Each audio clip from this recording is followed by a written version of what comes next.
자, 이제 오늘은 창세기도 공부하고 한자도 배우는 시간입니다. 창세기 2장 7절에서 9절 말씀인데 함께 읽으시겠습니다. 시작. 여호와 하나님이 흙으로 사람을 지으시고 생기를 그 코에 불어넣으시니 사람이 생명이 된지라. 여호와 하나님이 동방의 에덴에 동산을 창설하시고 그 지으신 사람을 거기 두시고 여호와 하나님이 그 땅에서 보기에 아름답고 먹기에 좋은 나무가 나게 하시니 동산 가운데에는 생명나무와 선악을 알게 하는 나무도 있더라. 여러분, 지금 에덴 동산은 없어졌습니다. 왜냐하면 대홍수 때 다 파괴되었기 때문에 지금 남아있을 수가 없습니다. 그래서 남아있지도 않기 때문에 많은 사람들이 에덴 동산 이야기를 신화처럼 생각합니다. 실제 역사적인 사실이 아니었던 것처럼 생각하게 되는데, 이제 오늘 한자를 공부하시게 되면 이 모든 창세기의 기록이 역사적인 사실이라는 것을 다시 한번 확인하실 수 있게 될 겁니다. 여기가 어디죠? 예, 만리장성입니다. 가보셨습니까? 가보신 분? 예, 몇 분 계시는군요. 예, 저도 기회가 있어서 가봤습니다. 가봤는데요, 다리만 아픕니다.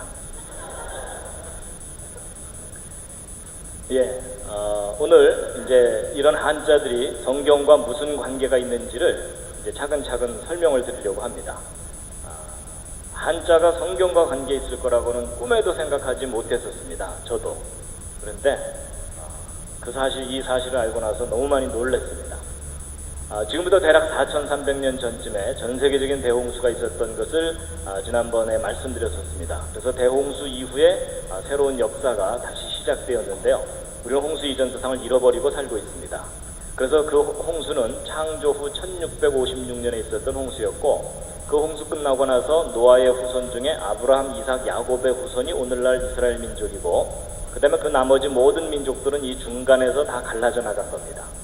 그래서 중국 사람도 우리 아시아 모든 사람들이 다 이 중간에서 이제 갈라져 나갔다라고 보고 있습니다. 그래서 이제 홍수 이전에 세상을 우리가 잃어버렸는데요. 홍수에 대해서는 지난번에 자세히 말씀을 드렸었습니다. 그래서 전 세계적인 홍수로 이 세상이 완전히 파괴됐었던, 그때 이제 그 방주에 유일하게 한 가족이 타고서 살아남았죠. 노아의 가족입니다. 그때 몇 사람 살아남았죠? 예, 8명이 그때 살아남았다고 되어 있습니다. 그래서 함께 읽으시겠습니다. 시작. 곧 그날에 노아와 그의 아들 셈, 함, 야벳과 노아의 처와 세 자부가 다 방주로 들어갔고, 그래서 그 8명이 그때 살아남았고, 지금 지구상에 살고 있는 모든 사람들은 그 8명의 후손입니다. 그래서 우리는 홍수 이전 세상을 잃어버리고 이제 살고 있는데요.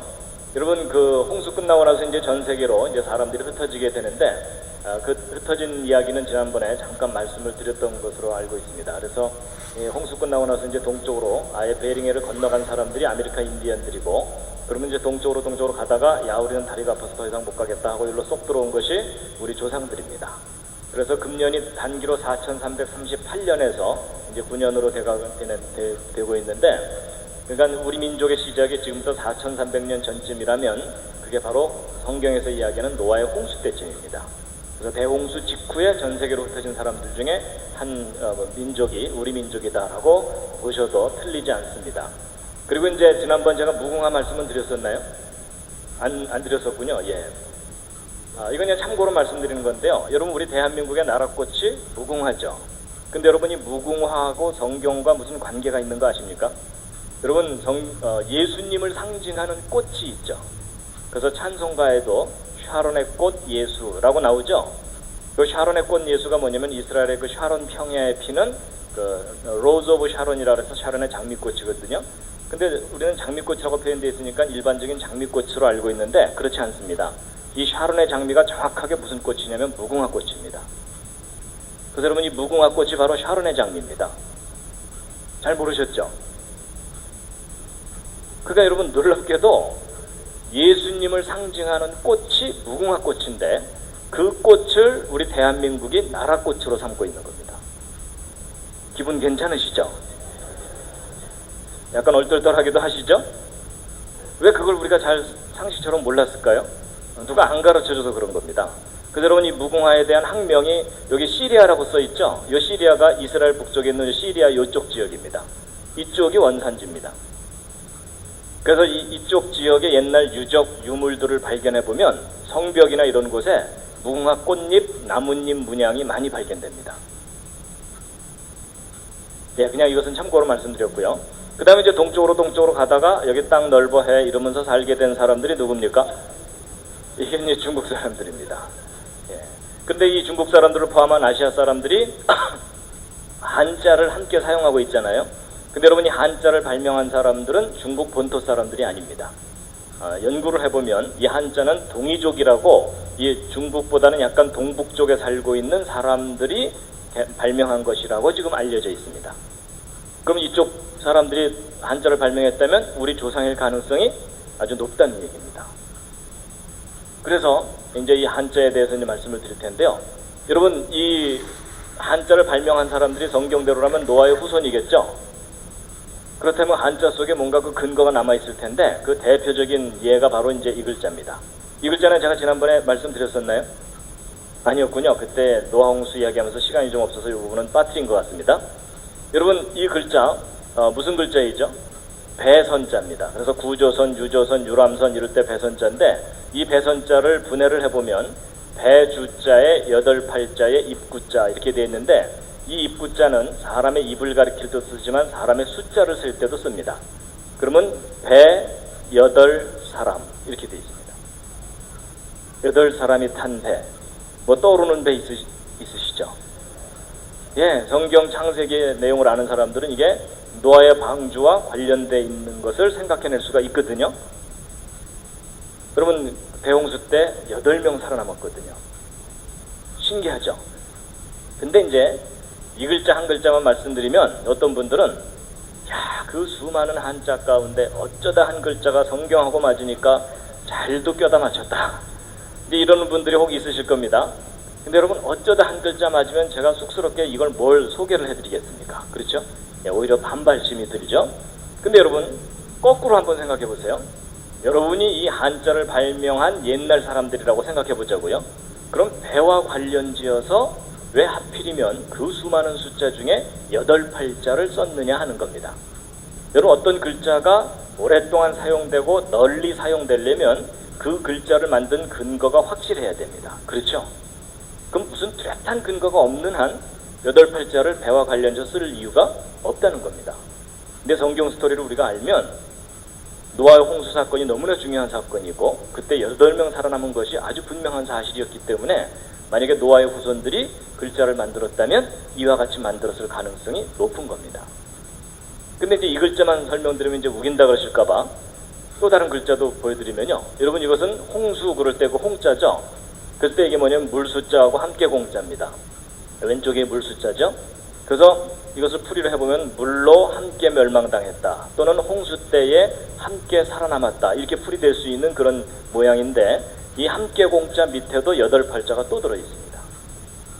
희한하게도 배와 관련지어서 물과 관련지어서 8팔이라는 숫자가 자주 발견됩니다. 그리고 이제 이 글자는 조금 어려운 글자입니다. 그 연혁 소개 그럴 때 그 연자인데요. 아마 어른들은 기억하실 겁니다. 개교 기념일이나 회사 창립 기념일 날 기념식을 하는 순서 중에 하나가 뭡니까? 다음은 연혁 소개가 있겠습니다. 뭐 이런 거 있죠. 그 회사의 역사 같은 걸 얘기할 때 쓰는 말이거든요. 역사와 관계된 글자입니다. 근데 이 글자를 풀이를 해보면 물 숫자에 8팔자 입구자거든요. 홍수 후에 8사람으로부터 그 후손들이 이어져 내려갔다라고 하는 인류의 그 역사에 대한 이야기라고 볼 수 있는데 여러분 성경을 보면은 아라랏산에서 나온 노아의 그 8가족이 아마도 강을 따라서 아래쪽으로 내려가면서 정착하면서 살았을 거거든요. 그랬을 때 이 연자는 그 자체의 뜻은 물 따라 내려가다 이런 뜻을 가진 글자입니다. 그래서 아마 노아의 후손들도 물 따라 내려가면서 살았고 또 이 큰 산맥을 넘어서 동쪽으로 이제 이동을 해야 되거든요. 그럼 큰 산을 넘고 난 다음에는 강을 따라서 하류로 내려가면서 정착하면서 살게 됩니다. 그래서 그것과 관계된 글자일 거다라고 추정하고 있습니다. 그리고 이제 이 글자는요, 운반하다 그럴 때 반자입니다. 나를 반자인데 이걸 분해를 해보면은 이 왼쪽에 있는 요 글자가 손수자고 그 다음에 배주자, 8팔자, 또 우자 이렇게 되어 있습니다. 그러니까 손으로 배에다가 8사람이 계속해서 뭔가를 옮기고 있는 것을 나타낸 글자입니다. 근데 성경 기록을 보면 하나님께서 노아에게 동물들을 방주에 다 싣게 하신 후에 또 식량을 옮겨 실으라는 명령을 하십니다. 그래서 성경 창세기 6장 21절을 보면요, 너는 먹을 모든 식물, 먹을 것을 네개로 가져다가 저축하라 이러면서 방주에 실는 것을 명령하시는데 그것과 관계된 글자일 거라고 보고 있습니다. 그런데 이제 한자 중에 참 신기한 글자가 하나 있습니다. 바로 이제 이 글자입니다. 이거 무슨 뜻이죠? 이게 지을, 조, 만들다라는 뜻을 가진 글자입니다. 그럼 도대체 저 글자가 무엇을 만드는 글자인가 하는 건데요. 여러분 이 글자를 분해를 해보면 이 흑토자의 삐침에 입구자의 책받침이라고 보통 배우셨죠. 한자 배우실 때. 근데 이제 우리가 보통 책받침이라고 배우지만 이것의 원형 글자가 이겁니다. 이게 뭐냐면 이게 터럭삼자입니다. 그래서 사람의 긴 머리카락을 의미합니다. 그리고 몸, 팔, 두 다리. 그래서 긴 머리를 가진 사람이 이렇게 착 하고 걷는 그런 모양을 나타낸 글자입니다. 그래서 이게 이제 그 뜻도 쉬엄쉬엄 가다, 달리다 이런 뜻을 가진 착자입니다. 그 다음에 이제 요 삐침이라고 알려진 이 글자는 모양새가 이렇게 삐쳐 있는 것처럼 돼 있어가지고 그렇지 이 글자의 원래 뜻이 무슨 글자냐면은 이 생명입니다. 생명을 표시하는 글자입니다. 그래서 생명할 때 그 날생자에도 이렇게 삐침 붙어 있죠. 근데 요 두 글자를 비교해 보면 그 뜻이 아주 분명해집니다. 여러분 이 왼쪽에 있는 호자가 무슨 호자일까요? 저게 집호, 그래서 아파트 몇 동 몇 호 할 때 그 호자입니다. 그리고 이 시자는 뭐죠? 주검시라 그래서 사람 죽은 시체를 의미합니다. 그럼 여러분 왼쪽에 있는 건 사람이 살고 있는 집이고 오른쪽은 죽은 시체죠. 뜻이 정반대이잖아요. 근데 이 글자가 비슷한데 차이가 뭐냐면 요에 삐침 하나 차이죠. 그러니까 뭐가 없으니까 시체입니까? 생명이 없기 때문에 시체 이렇게 되는 겁니다. 그 뜻이 아주 분명해지죠. 그럼 여러분이 이 글자가 이제 풀이가 됩니다. 보세요. 흙에 생명을 불어넣어서 말하고 걷게 한 것 이런 뜻입니다. 여러분 저 글자에 해당되는 사람은 딱 한 사람밖에 없습니다. 사람 중에는 누구죠? 아담입니다. 여러분 성경을 보면 하나님께서 여호와 하나님이 흙으로 사람을 지으시고 생기를 그 코에 불어넣으시니 사람이 생명이 된지라 이렇게 돼 있죠. 여러분 성경을 보면은 인류의 맨 첫 번째 조상인 아담이 흙으로 지음받았다고 돼 있거든요. 근데 희한하게도 한자 속에 그 스토리가 담겨 있어요. 여러분 이 한자를 만든 사람들이 뭔가를 알고 있었던 사람입니다. 여러분 인류 가운데 아담만 흙으로 지음받았어요. 하와도 아담의 갈비뼈로 만들어졌고요. 여러분과 저는 어머니 태로부터 나와요. 그렇죠? 그러니까 이 글자에 해당되는 사람은 아담밖에 없어요. 참 신기하죠? 그러니까 여러분 흙으로 사람이 만들어졌다는 것은 이 성경을 알았던 사람들만 알았던 게 아니고요. 고대 동양 사람들도 그 사실을 알았었다는 얘기입니다. 근데 여러분 사람의 조상, 그러니까 이 아담이 흙으로 만들어졌다는 거 믿으시나요? 표정을 보아서는 지금 거의 안 믿으시는 표정입니다. 근데 여러분 아담이 흙으로 만들어졌다는 말이 과학적인 말입니까? 비과학적인 말입니까? 대표님과 한번 상의해 보시죠. 자, 아담이 흙으로 만들어졌다는 건 과학적인 이야기다라고 생각하시는 분? 예, 여러분 계시고요. 아니다, 이건 좀 비과학적인 이야기다. 예, 그럼 나머지 분들은요? 들어보고 결정하시겠다 이런 표정이시네요. 여러분 저도 예전에는 흙으로 사람이 만들어진다는 건 비과학적인 것이라고 생각했습니다. 그런데 아니에요. 여러분 흙으로 사람이 만들어졌다는 것은 과학적인 이야기입니다. 무슨 말이냐? 여러분 과학적이라는 것은 지난번에도 제가 언뜻 말씀드렸지만 원인과 결과가 분명한 것이 과학적인 겁니다. 그렇죠? 자, 그럼 이제 생각해 보세요. 여러분 죽으면 무엇으로 돌아가십니까? 흙으로 돌아가시죠. 여러분 중에 혹시 플라스틱으로 돌아가실 분 계십니까? 여러분 모든 사람은 죽으면 다 흙으로 돌아갑니다. 맞죠? 그래서 여러분 신토불이란 말이 무슨 말이냐면 우리 몸과 흙은 서로 다른 게 아니다 그 얘기죠. 그래서 사람의 몸과 흙은 같은 성분입니다. 근데 사람이 죽으면 흙으로 가는 건 누구나 다 아는데 흙에서부터 사람이 만들어졌다는 건 잘 인정이 안 되시죠? 여러분 이해하실 수 있도록 설명을 해드리겠습니다. 보세요. 여러분, 흙을 한 사 퍼서 어린아이들을 주면 어린아이들은 하루 종일 흙장난하고 놀다가 기껏 만드는 게 두꺼봐 이러면서 두꺼비집 하나 만듭니다. 그렇죠? 근데 그 똑같은 흙을 한 사 퍼가지고 여러분을 드리면 여러분은 나름대로 그릇 하나씩 만드실 수 있을 겁니다. 그렇죠? 그리고 여러분 중에 정말 솜씨가 좋으신 분들은 이런 도자기도 만드실 수 있겠죠? 근데 여러분, 그 똑같은 흙을 한 사 퍼서 반도체를 만드는 과학자들 갖다 주면 그 과학자들은 이 흙에서 모래를 뽑아내고 모래 속에서 실리콘을 뽑아내고 정제하고 가공해서 금보다 더 비싼 반도체 칩을 만들어냅니다. 자, 그럼 여러분 한번 생각해 보세요. 재료는 똑같은 흙이에요. 그렇죠? 그런데 왜 아이들은 두꺼비집, 어른들은 그릇, 전문가는 그보다 더 훨씬 훌륭한 반도체 칩을 만들어내는 거죠? 결과가 다르죠. 결과가 다른데 그 결과가 다른 원인이 뭐예요? 그 원인이 뭘까요? 예, 여러 가지 표현할 수 있지만 지혜와 능력의 차이예요. 맞죠? 여러분, 똑같은 재료를 가지고 지혜와 능력이 클수록 더 훌륭한 작품이 나온다. 이거 상식이죠. 자, 그럼 이제 보세요. 이런 식으로 이제 가는데 여러분, 제가 지난번에 제일 첫 번째 그 주제를 말씀드릴 때에 이 반도체 칩하고 이 생명체를 비교해 드린 적이 있었습니다.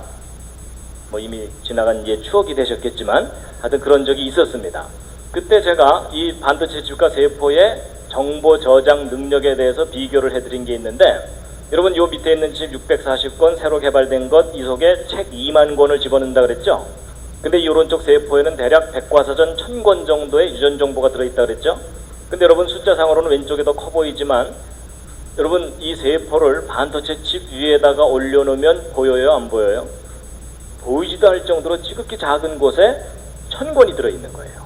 그럼 여러분, 이 둘을 똑같은 크기로 비교하면 이 오른쪽 세포가 1억 배가 넘습니다. 여러분, 어느 게 더 훌륭한 작품인지 구별이 되시죠? 이거 구별 못하시는 분들은 잘 돌봐드려야 됩니다. 근데 여러분, 이 반도체 칩이나 세포나 똑같이 재료가 뭐예요? 흙이에요. 그렇죠? 그렇다면 인간보다 훨씬 뛰어난 지혜와 능력이 있다면 흙으로 사람을 만드는 일이 가능하다, 불가능하다요? 가능하다라는 겁니다. 그래서 여러분 보세요. 어린아이 두꺼비집, 어른 그릇, 전문가 반도체 칩, 이보다 더 훨씬 뛰어난 지혜와 능력이 있다면 흙으로 생명을 만드는 일이 불가능한 일이 아니다라는 겁니다. 그렇죠? 중요한 요점은 지혜와 능력이 문제이지 흙으로 사람이 만들어지는 일은 불가능한 일이 아닙니다. 이해가 되시나요? 하여튼 저는 그렇게 우기고 살고 있습니다. 그래서 흙으로 사람이 만들어졌다는 것은 과학적인 이야기다라고 저는 생각합니다.